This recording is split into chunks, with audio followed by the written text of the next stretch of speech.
the white cheesy thing coming out down there is not toilet infection. It can simply be yeast infection. Let's deal with it. The same way we have yeast infection in women is the same way we have yeast infection in men. But in this video, I'm going to be talking about yeast infection in women. So if you're a man, you want to stay subscribed, because the next video I'll be dropping will be about yeast infection in men. Yeast infection is caused by an overgrowth of fungus, which is known as Candida.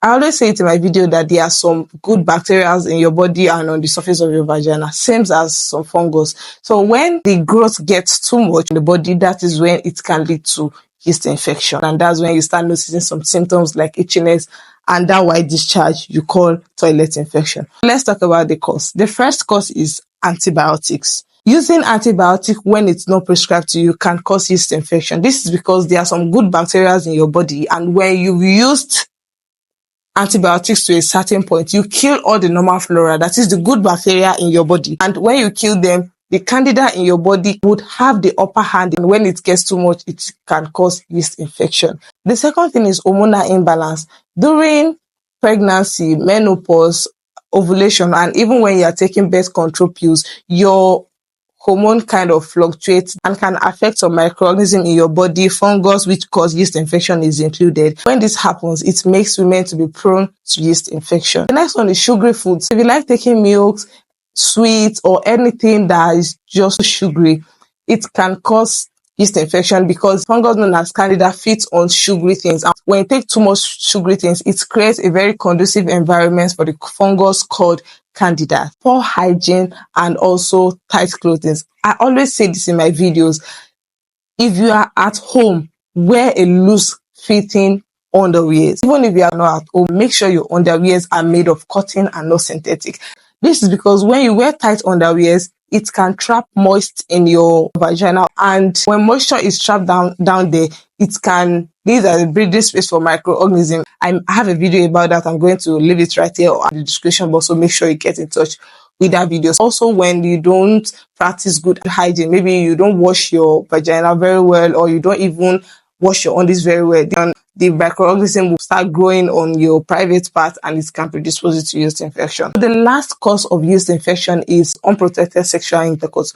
Although yeast infection is not a sexually transmitted infection, but when you have sexual intercourse while battling with yeast infection, it can spread the growth of yeast infection in your body. There are some symptoms you are going to notice when you have yeast infection, because symptoms differ. We have various types of infection. For yeast infection, the first thing you are going to notice is itchiness and irritation. Down there starts to itch you because of the overgrowth of the fungi. Then the next one is swollen and redness. When you start itching something too much, if it's not red, it's going to get swollen. But because that place is a very, very delicate part, it starts to get swollen and red. The next one is pain during urination or sexual intercourse. This is as a result of the overgrowth of the microorganism. It has affected some part, and when you have sexual intercourse or when urine is coming out of your body and it gets in touch with those places you've already itched or those places that is affected, it can be a symptoms of yeast infection. Last and the most common one is thick vaginal discharge that looks like cheese.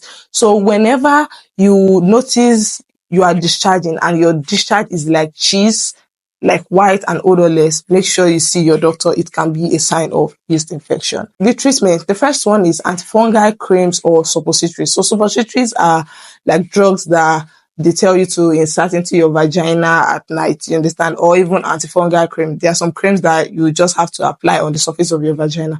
We also have some oral medications that you can take to cure yeast infection. Then the prevention, the first one is always wear cotton underwear. If you're at home, wear loose fitting underwears. It prevents moisture from getting trapped down. Make sure your vaginal area is dry and clean. Do not use antibiotic if it is not prescribed. Then another thing is all this feminine wash, all this Clovina, all this boric acid, using them to cleanse your vagina is a no-no. The vagina has a way of cleansing itself naturally. That is one gift God gave the vagina. It has this mechanism of cleansing itself naturally. Make sure you stop the usage of all these things, as they can predispose you to infection. Your vagina does not need to smell like a candle shop. The last one is reduce the intake of sugary foods. Like I said earlier, sugary food enhance the growth of yeast infection. If you see any of the signs I've mentioned, make sure you see a physician. That's all about this video. Like this video. Let me know your thought in the comment section. Share this video to every woman in your life and subscribe to my channel. See you in my next one. Bye.